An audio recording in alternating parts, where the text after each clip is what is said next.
The new podcast, In the Shadow of Princeton, starts as the matriarch of a prominent Princeton family is found stabbed to death in her locked basement. Investigators look from a serial attacker to her family to Princeton University students.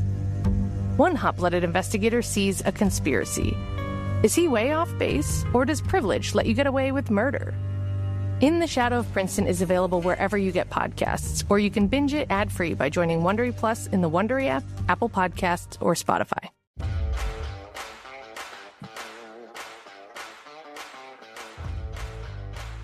It's the Jersey Blitz, NJ.com's high school football podcast.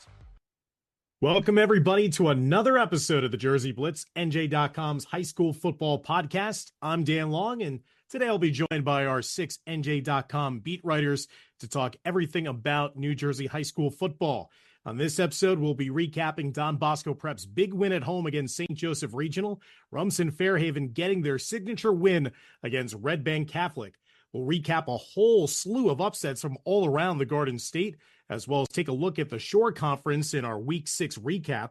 We'll have a reporter roundtable where we'll ask each of our 6 writers their biggest burning questions left in the regular season, as well as take a look at the NJIC semifinal playoffs, and as well as previewing our big top 10 showdown between number 6 Delbarton and number 1 Bergen Catholic. But we'll kick things off with a big game that happened, one of our games of the week that we broadcast last Friday in Ramsey, as it was a top 5 showdown between Don Bosco Prep and St. Joseph Regional.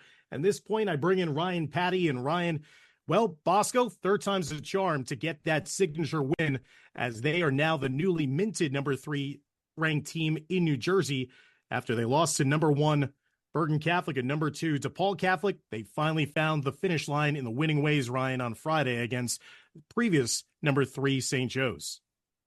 Yeah, you wonder, how they got it done this time versus the previous 2 times against top 3 opponents. And I caught up with Coach Sabella after the game, and he said a lot of basic coach speak stuff, but he talked about how close his team is, and you could see that with how they play each week. And I spoke with Devin Sisler, who was sensational in his return from his concussion, and he said something similar. He said this is the closest team that he's ever been on. And sometimes it takes those tough moments, like a 4-point loss to Bergen Catholic where you turn it over 5 times, or, a 1-point loss to DePaul, and you just come out of it the other side with a positive moment. And this was their positive moment, and they're a really good team that got its due. And one other thing that Sabella said that, in previous years, they didn't play complementary football. One year they would have the offense, but not the defense. The next year they would have the defense, but not the offense. And he believes that they're balanced this year. And based on the first 6 weeks, I agree with him. And this is one of his most complete teams. What do you think, Ryan, they learned from those 2 games, going toe-to-toe with our 2 top-ranked teams in New Jersey? How do you think that they evolved in just how you've seen them over the course of this season? Coach Sabella mentioned the little things, like just paying attention to detail and, not making that big turnover and just kind of valuing the football and making the plays where, in big spots, you have to make those plays. And, I said it last week on the podcast, I believe, and Coach Haugie Hoffman, after their loss against St. Francis to start the season, he said that they have to make big plays in big spots. And that's what his team did not do. And that's what Bosco did do. They didn't punt. Bosco did not punt in this game. It was unbelievable. I think you have to credit Devin Sisler for the job that he did, but this offense collectively was phenomenal, was absolutely phenomenal. And they learned that we have to value every single possession and we have to value every single play, to beat one of these really good teams in the state. I was just about to say that in last year's matchup, they were shut out by St. Joe's 21-0. And it seemed like that opening drive meant so much more than just scoring the first 7 points. It was that belief that this is a new year and that this offense, we even saw in parts in our broadcast with them against Bergen Catholic, it's starting to get in a groove. And it had to be such a lift to have Sisler just physically back on the field. Yeah, his touchdown run, I believe it was, to start the third quarter, where it was a 3rd and 5 or 3rd and 6, and third and goal from the 6, and he lowered his shoulder and he made it happen. He said that, whatever it took, I had to score there. Like, we needed points there. And they just made every single possession count. And the offense looked the best that we've seen from them in a long time. You mentioned the game last year, and they had 3 days to get something going and they couldn't get anything going. So it's refreshing, as just a neutral fan to see this from Bosco. And just wow. I mean, they're doing it on both sides of the ball. On the other side of the coin, we bring in Luis Torres. And Luis, St. Joe's have obviously such high expectations coming into this season, and they've been playing so well since that opening season loss that Ryan referenced against national powerhouse St. Francis Academy of Maryland. But are there now concerns, especially defensively on that side of the football, for the Green Knights and Coach Augie Hoffman after this performance that saw Bosco just go at ease up and down the field against the SJR defense? I think some of the concerns I had heading into the season for Joe's were how would Lamar Best, the quarterback, kind of acclimate himself to playing United Red and United White football games coming from Willingboro, and he's been a phenomenal player. I don't think he's turned the ball over this year. One of the other questions I had is how was their front seven? Of course, heading into the year, you would think their secondary would be their strength, of course, with guys like Jameer Joseph, KJ McLean, and Jonathan Gillette. We knew that those guys were kind of established players.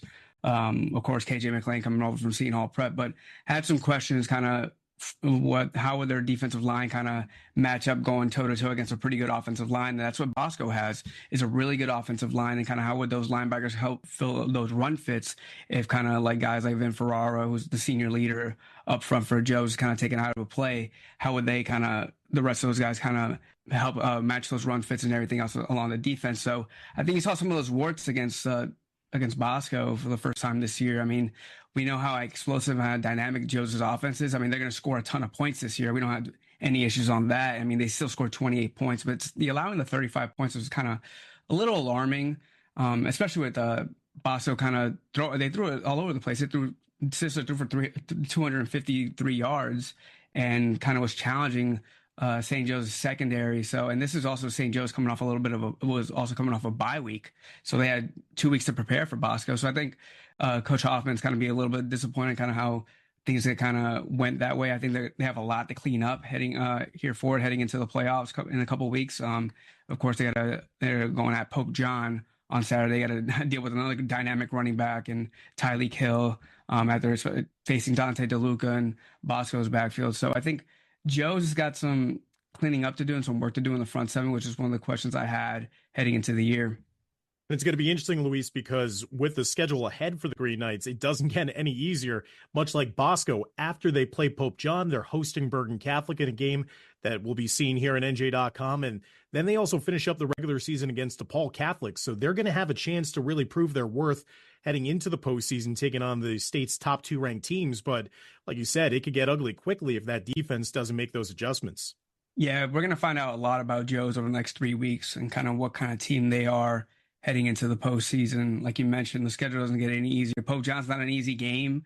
I think every coach in the United Red and the United White will tell you that every team is good, no matter what the records say. I know Pope John just had a nice win over Seton Hall Prep in a comeback win. So we're going to find out a lot about St. Joe's, and I think Coach Augie Hoffman is going to be using this week of practice to kind of clean up that defense. And in touching on one of our other games of the week from last week that we broadcast on Thursday night, it's kind of a changing of the guard in the short conference as Rumson-Fair Haven finally got that monkey off its back, and they defeated Red Bank Catholic for the first time since 2019 in a dominant performance. And I bring in Joe Zadalis to talk all about that game. And Joe, that's that signature win that Rumson-Fair Haven was looking for. They are for real. And what does this mean, grand scheme of things, when it looks at the public school picture? Should they be considered as part of that upper echelon of public school football in New Jersey? I think they're right there. I don't know if they're on par with, say, Winslow, Millville, and Tonsor North, but they're certainly in the mix. I mean, it was a incredible victory for them because of the way things panned out. I mean, they fell behind 11-0. And it certainly looked like, RBC was going to be well on its way. And they just seemed to throw a switch, Dan. And I think when I talked to you before the call today that you said, Rumson played angry after that. And they came out and they just overpowered them up front on both sides of the ball. They got almost 200 yards rushing out of Kellen Murray. They got another big game out of quarterback Owen O'Toole. and they just poured it on nonstop. And yes, I think it did get the monkey off their back. As one of the Rumson kids said during the game, there were people around town who didn't think it was a rivalry anymore. So, Rumson showed up, came up big. Unfortunately, they do not get to play Toms River North, so we'll never find out who would win that game. But obviously, they're playing their best football right now, which I think bodes well for them. Joe, this is the second time that I've been honored to be able to cover Rumson-Fair Haven this season. We might see them much more in the postseason come state championship time, but Rumson-Fair Haven plays with a swagger that was on full display against Red Bank Catholic, and they have all the elements of a championship football team that I mentioned on the broadcast: an outstanding explosive running back, such a seasoned and accurate leader at quarterback, and then an opportunistic defense that can make plays in the secondary and force turnovers and create pressure on the opposing quarterback, as we saw against RBC.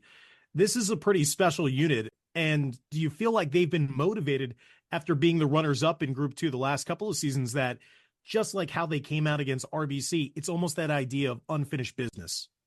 I think you're 100% correct, Dan. I think for Rumson, it's Group 2 title or bust. And granted, South Jersey Group 2 is going to be one heck of a tournament.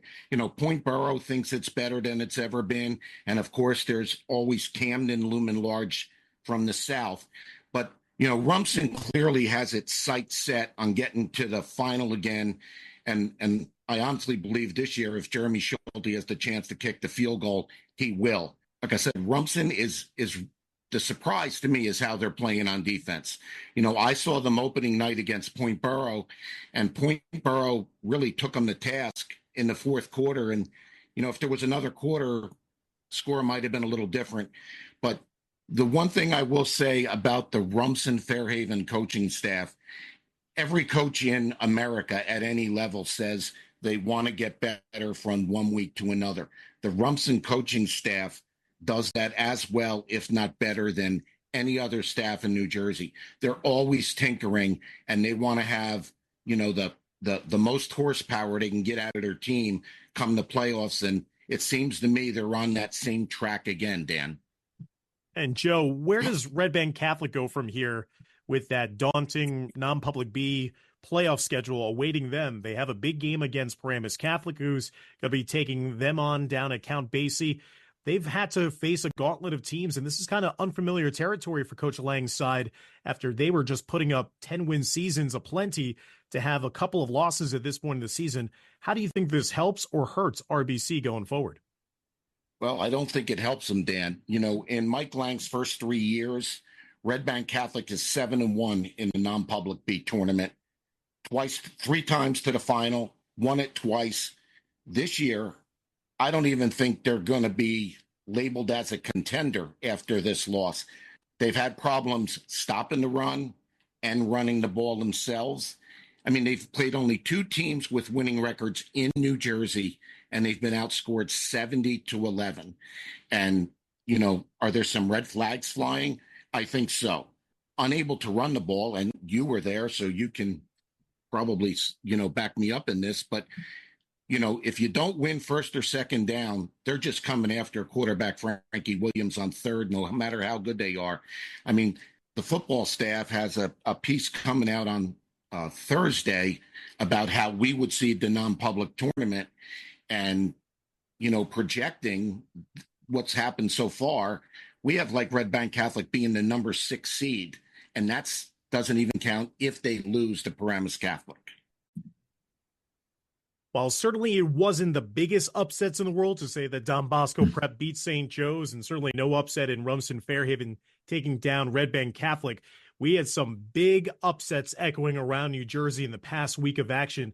And now I'll bring in Kevin Minnick to talk a bit about how number 18 Washington Township was a victim of an upset victory that happened down in South Jersey. Yeah, Dan, the Minutemen host Rancocas Valley, a team that comes into the game off a win over Williamstown, but 2 weeks prior had been giving up 44 points to Camden. I don't know what got into RV, but they were phenomenal. They dominated the game in all aspects. And, they're 5-2 now. They win that game 27-0. It could have probably been a little worse. Township really never threatened offensively. RV played solid football on the defensive side. David Angonsola with 11 tackles. Aiden Kitts had 10. And there's a freshman out there at 6'3", 200 pounds by the name of Michael Beasley, who had 8 tackles, who's going to be an absolute monster for RV over the next couple of years. So I was really impressed with what they were able to do. Brody Dieter, had another fine game. He leads the state right now in just about a lot of categories, and the kid is flat out good, and he's pretty much going unnoticed. 3 more touchdowns in this game, and he holds the RV all-time record for catches, yards, and receiving touchdowns. So another big game from him, another big game out of their quarterback, Savion Adams. Bottom line is I came away extremely impressed with what RV put on the field that night and what they may be able to do down the road. Mike Kinney in the Big Central Conference, number 15 St. Joe's Metuchen. You were lauding the praise, rightfully so, on them. Well, Phillipsburg would have none of it as they crushed the Falcons in an upset victory over the past weekend. Yeah, Dan. I had talked just last week about how Phillipsburg had really just gotten by their last 2 games. They needed a lot of grit and some timeliness to win their last 2 games, and was wondering if they were beginning to slip a little bit in terms of the hierarchy of the Big Central, and it seemed as though St. Joe's had sort of passed them and were ranked ahead of Phillipsburg. Thing is, you take your team into Maloney Stadium in Phillipsburg, and it's a whole different situation. You think you're prepared for visiting and playing with the crowd being loud and the band being loud and having to travel. But that's a whole different situation, and teams that aren't used to doing that get swept up in that sometimes. Now, St. Joe's played pretty well for the first half, but the thing is, Phillipsburg, Felix Matos, Sr., who used to be a wide receiver, he got turned to running back. And when he switched to running back, I think there were a lot of people going, well, he's a good receiver, but is he really going to help in our ground game? How effective is he going to be? Well, Felix Matos scored 6 touchdowns, 5 of them on the ground against St. Joe's. He had 3 in the first half. Now, it was still a game. It was 21-7. St. Joe's still in the game, but again, you get swept up in all the noise at Maloney. You get swept up in Phillipsburg, feeling itself gathering its rhythm, which it did, and it was just one of those things. Phillipsburg was clicking, and St. Joe's just could not find answers. If you look at Justin Scaramuzzo, the quarterback for St. Joe's, you look at his final numbers; they look good. He had 273 yards passing. His completion ratio was solid, and he threw 2 touchdown passes. But, of course, most of those numbers were in catch-up mode. Short pattern. Phillipsburg didn't let him get the home run, and they were just trying to catch up in the game. So St. Joe's tried to get back in. Phillipsburg would not let its hooks out, and that's a great sign for Peaburg. They're sitting number 1 right now in North 4, and if they continue to play even half this good for the rest of the regular season, they're going to be as tough to handle as I thought they were going to be a couple weeks ago before they, had a couple tough ones. And Ryan, Patty, Snyder pulling off the big shock of a win against Immaculata.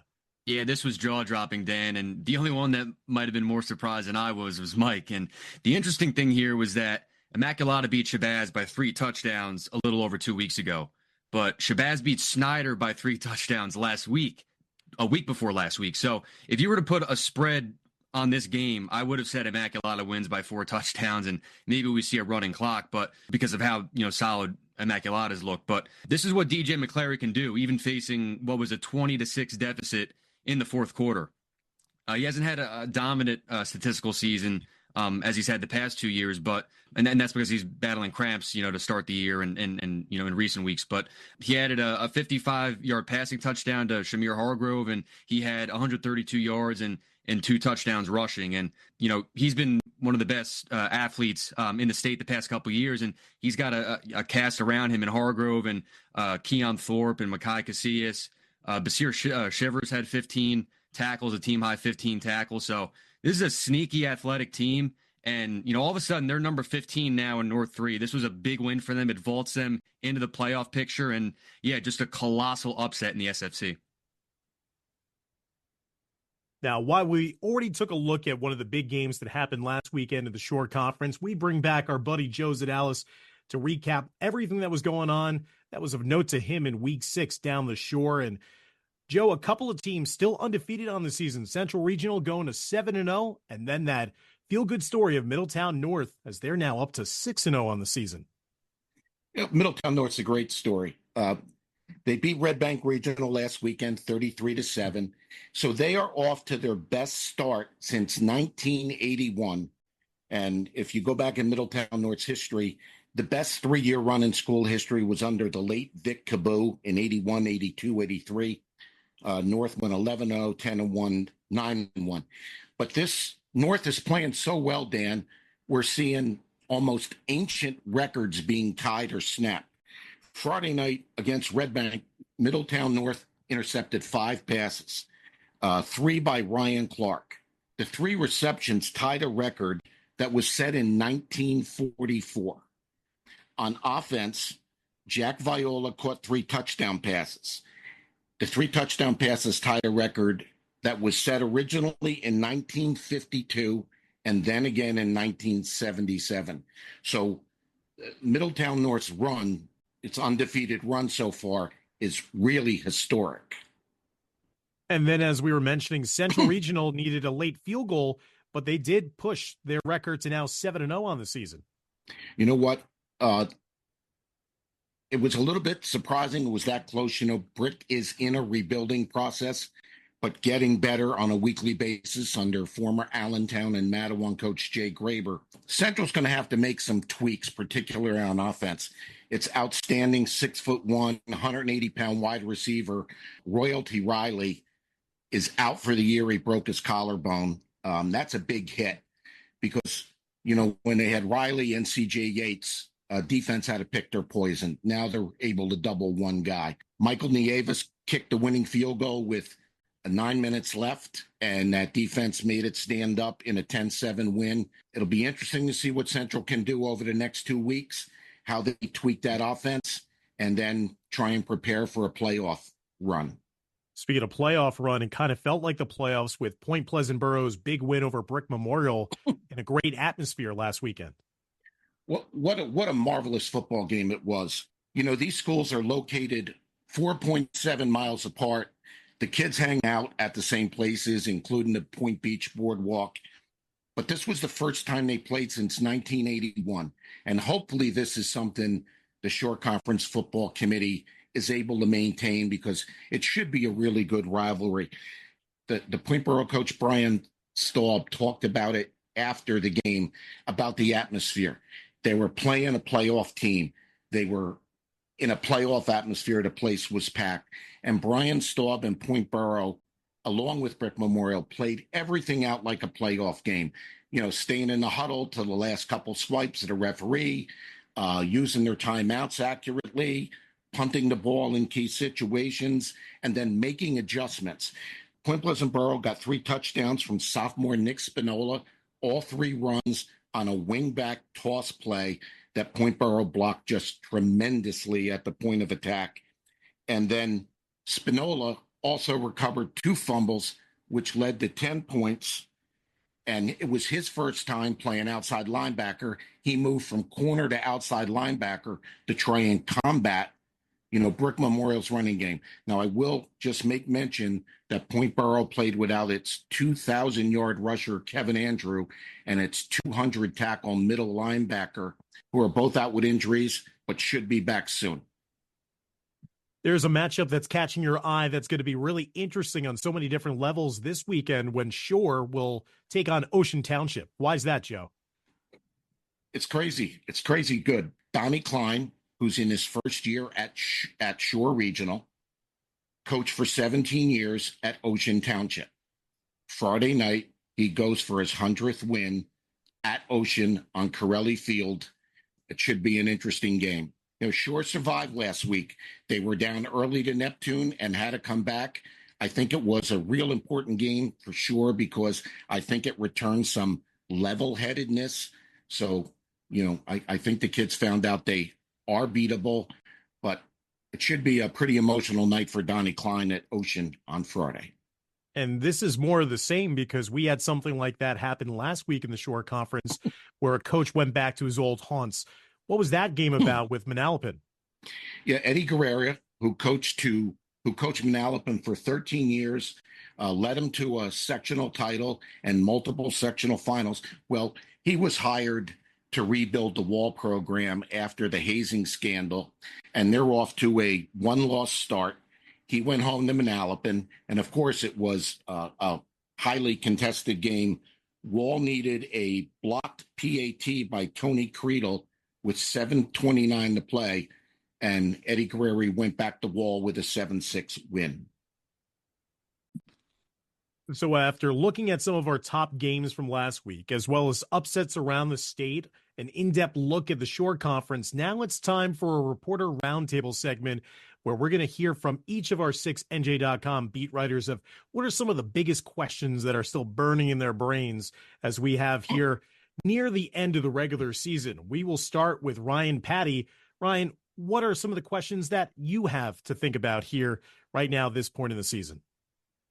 Yeah, so I'm going to look very far ahead with my question, but the playoffs are right around the corner. And, I believe this is a burning question. And that question is there a favorite in North 4 to make it to the state final? Because right now, I don't think there is. And, there's teams that I think highly of. There's teams that Luis thinks highly of. And there's teams that Mike thinks highly of. But I don't think there's a Winslow. And there's nothing wrong with that because, it's going to be a Royal Rumble to see who makes it to Rutgers from North 4. But it's a bit of an elephant in the room because we all know what happened in last year's Group 4 final. And I think that's why you have to tip your cap to South Jersey's top public schools because they keep their top kids home. And that doesn't necessarily happen up here. They kind of get dispersed throughout the non-publics. But not only that, North 4, the makeup of it's kind of different from what we thought it was going to be coming into the season. Mount Olive's not in our top 20 anymore. And Northern Highlands ran into the injury bug, and there's a couple other schools that hit some obstacles, but we still have some time left. There's a lot more football to be played, but right now I don't believe there's a juggernaut in North 4, and I think that's a big question you got to ask yourself. Luis Torres, what's a question that you've been asking at this point in the season? Yeah, it's the start of the NJIC. It's how they do their final weeks of the regular season is pretty unique. They try to match up teams who finished in second place in the division, kind of with other divisional teams that kind of did well. And that's why you have the birth of the NJIC tournament here for the last couple of weeks. But it's going to be interesting over the next 2 weeks how it all plays out because there's going to be a lot of PowerPoints that are going to be had dispersed through NJIC teams. I mean, you look at North 1 right now in the PowerPoint rankings on Gridiron, teams 5, 6, 7, and 8 are all NJIC teams, and then you have also Park Ridge is 10th in the PowerPoints, and most of these teams are all going to play one another over the coming weeks. So in North 1, you're going to see teams that are going to be playing for potentially having 2 home playoff games, which makes a world of a difference, of course, with that home field advantage. And you also have a team like Saddlebrook right now who's 17th in the PowerPoints. They have a chance to kind of get in and sneak past some of these other SFC schools. And also Weehawken in that 20th also has a chance to get in. So it's very unique how the NJIC kind of does their final weeks of the regular season. And you also look at North 2, teams like Rutherford, Waldwick, Lyndhurst. There are teams 11th through 13th in North 2. And a team like Cresco right now is 17th. So there's going to be a lot of PowerPoints that are going to be gained over the next 2 weeks by some of these teams. And potentially some of these other SFC teams are going to be on the outside looking in, depending on what happens between these NJIC matchups. So very unique and going to be a fun couple weeks here in the NJIC. Kevin Minnick, what's the biggest question in your mind that's still left here in the regular season? Well, Dan, we've talked about the likes of a Winslow and a Millville and a Camden and such, but the thing that kind of jumps out at me, especially going over the standings, is what's going on at Cherry Hill East. The Cougars are 6-0, and they're on the verge of making the playoffs for the first time since 2006. They beat Cherry Hill West, their crosstown rival, last week for the first time after losing 11 straight games to them. So I guess the question for me is kind of, can Cherry Hill East go 8-0 and finish the regular season undefeated? Can they make the playoffs? Right now they're sitting at number 12 in South 5. Will they be a team that has enough over these next 2 weeks to solidify that playoff spot? Because they've done a lot of great things. And the thing is with Cherry Hill East is football, up until the last year or so, has basically been, no disrespect, kind of irrelevant. You've got teams over the years that went winless in consecutive seasons. I mean, and football was kind of like, it was on the back burner. But Tyler Drob, who played at Cherry Hill East, is in his third season, and he's brought the Cougars back. And they've won some big games. They're in the conversation for a playoff berth, and that's something that I don't know many people would even be thinking about based upon their most recent history. So, my big thing is Cherry Hill East got enough to win 2 more games, go undefeated in the regular season, and earn that Group 5 berth. It's my pleasure to welcome into the episode for the first time, Bill Evans. Bill, same thing, down south. What's the biggest question left in the regular season in your mind? For me, I'm looking at the South Jersey Group 3, power rankings, and the last 2 years, there hasn't been, a whole lot to question here. It was Delsea and it was Camden, and both those teams won sectional titles the last 2 years. Delsea won the state semifinal against Camden 2 years in a row. Last year, Delsea won a state championship. This year Camden's down in Group 2, and this year Delsea is rebuilding quite a bit. New coaching staff, new offense, lost a lot to graduation, and they're sitting at 1-5 now. I think that not really indicative of how good they still are, even though they're clearly not what they've been. They have a 1-point loss to an undefeated Woodstown team. They have a 2-point loss to a 6-1 Kingsway team, and their other 3 losses are to teams in the top 20 or who have been in the top 20. To get into the playoffs, you have to win 2 games. That's part of the the rules. And even though they're sitting at number 13 now, Delsea still needs 1 more win. They play Williamstown this Friday night. Their last game is against Mainland, which will be very tough. So they need to win on this Friday. It's going to be a big game. If they do get in, Dan, I think they could be a very dangerous sleeper based on, having, some coaches and players that have that championship credibility. Another team that's very low in the standings that right now is still in position, very similar, Pleasantville, has been the 2 straight sectional semifinals. They're 1-6, but just coming off their first win over Oakcrest. If they win one of their final 2 games, they play Willingboro and Gloucester. Both should be challenging, but they could get one of those. They could also be very dangerous, and go into the tournament as a low seed. And then, I just go back up to the top 4 seeds, Hopewell Valley, Somerville, Mainland, and Burlington Township. Last year Hopewell Valley was 6-2 and got left out of the playoffs as the number 17 seed because of, just some of the inconsistencies in the playoff system. The last team in was Burlington Township at 2-7. This year Burlington Township is 6-1 with first-year coach and Steve Everett. Those teams just played this week. Hopewell Valley won that 13-12, but they're on track to maybe play again in the sectional final if seeds hold up. And then the other side of the bracket with 2-3 right now is Somerville, who's 7-0, was 5-5 a year ago, first round playoff loss, and what we thought was going to be a rebuilding Mainland team, which won the Group 4 state title last year. They dropped down to Group 3, but they're 5-2 and looking right now very much like they could win a state title in another group with, kind of almost an entirely different cast. So very interested to see how the seedings turn up top, but maybe even more interested to see how they turn up down the bottom if a Delsea or a Pleasantville gets in, and what kind of dangerous low seed, double-digit seed they could end up being. Joe Sedalis, what's your biggest question left in this regular season? For me, Dan, it's wondering which team will share the Class C North title with Wall. As I've talked about on multiple occasions on our podcast, Class C North is the most crazy, unpredictable division in the Shore Conference. The results just speak for themselves. Manalapan beat St. John Vianney. Wall beat St. John Vianney. Vianney beat Holmdel. Holmdel beat Wall. So the title is going to come down to a 1-game winner wins the title, loser loses the title on October 25th. When Holmdel plays Manalapan.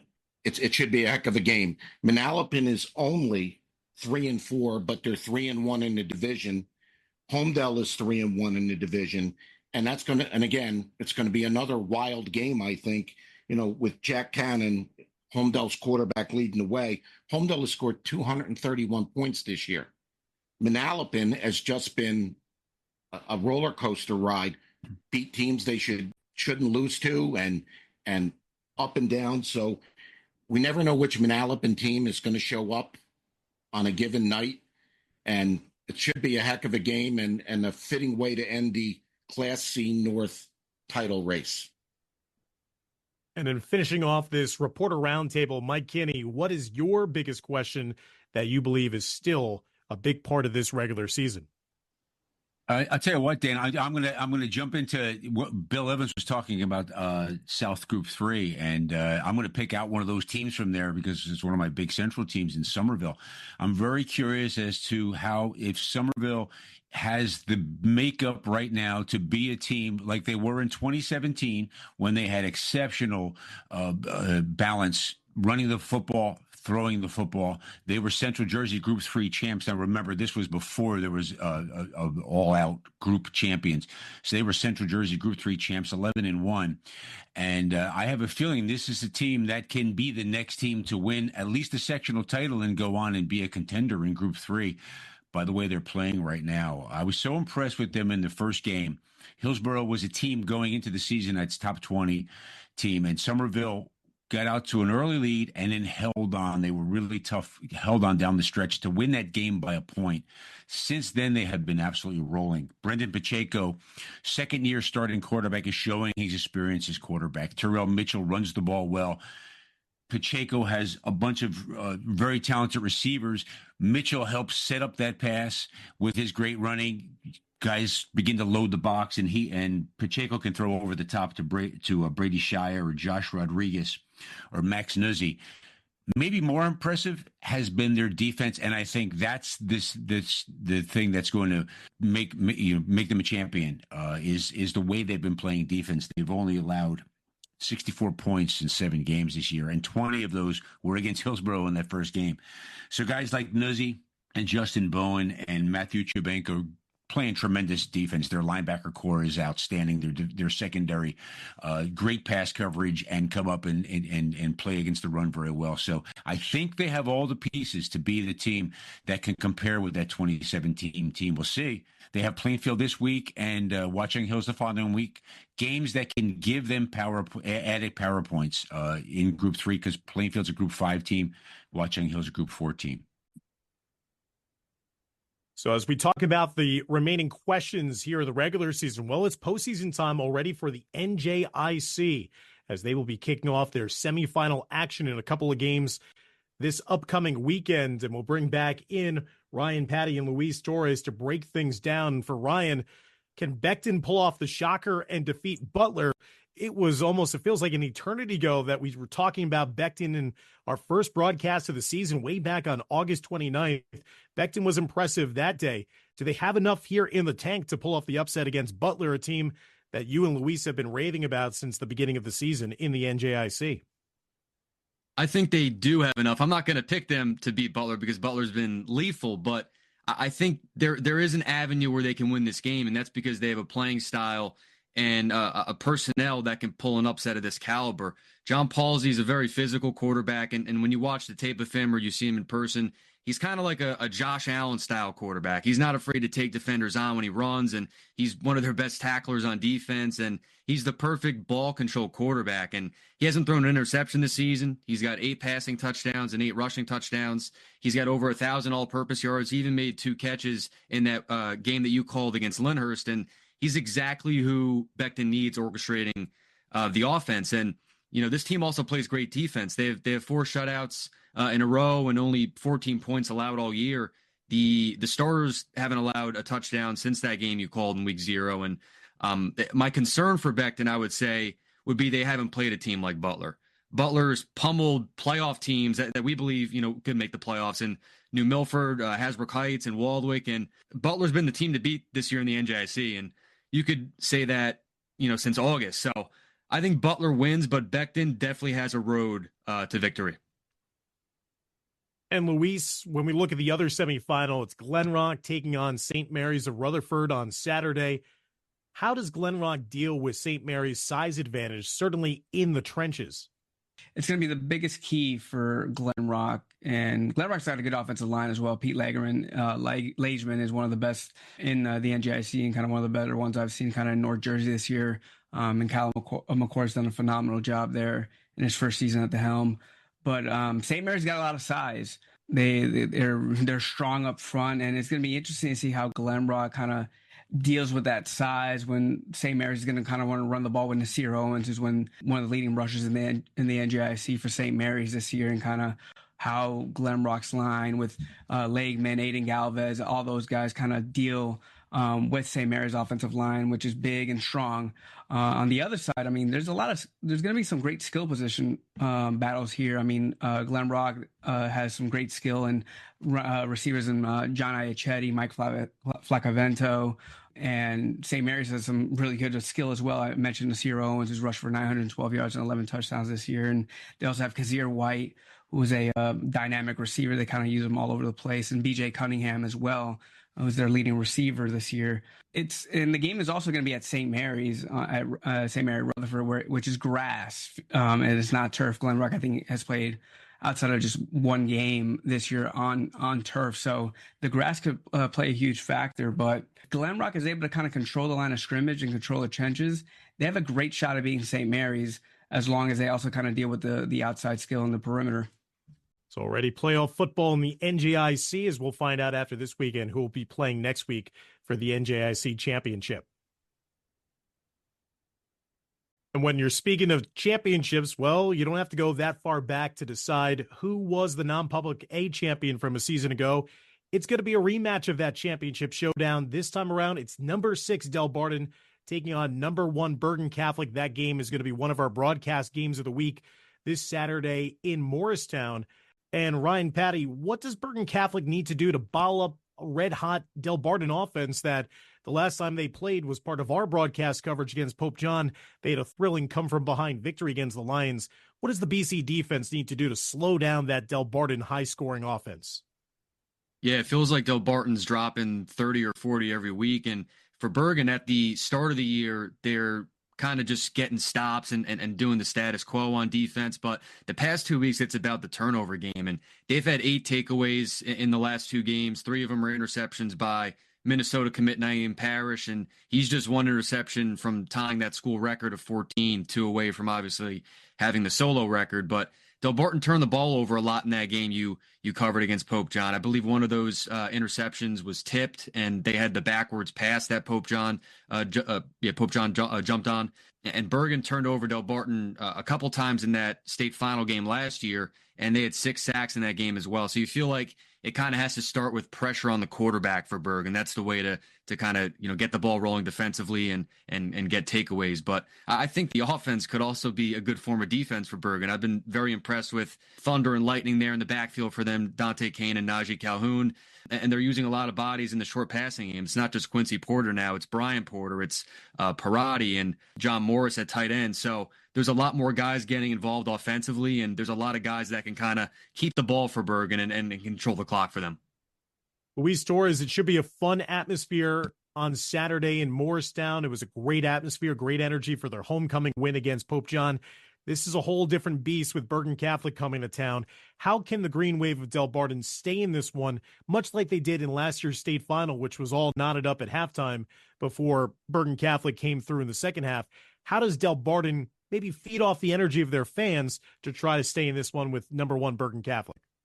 Yeah, I think Ryan touched on it perfectly. And if you remember in that state final last year, Delbarton got in the red zone to begin the third quarter, and then they had a bad snap that Ben Carey kind of recovered and kind of turned momentum in that game.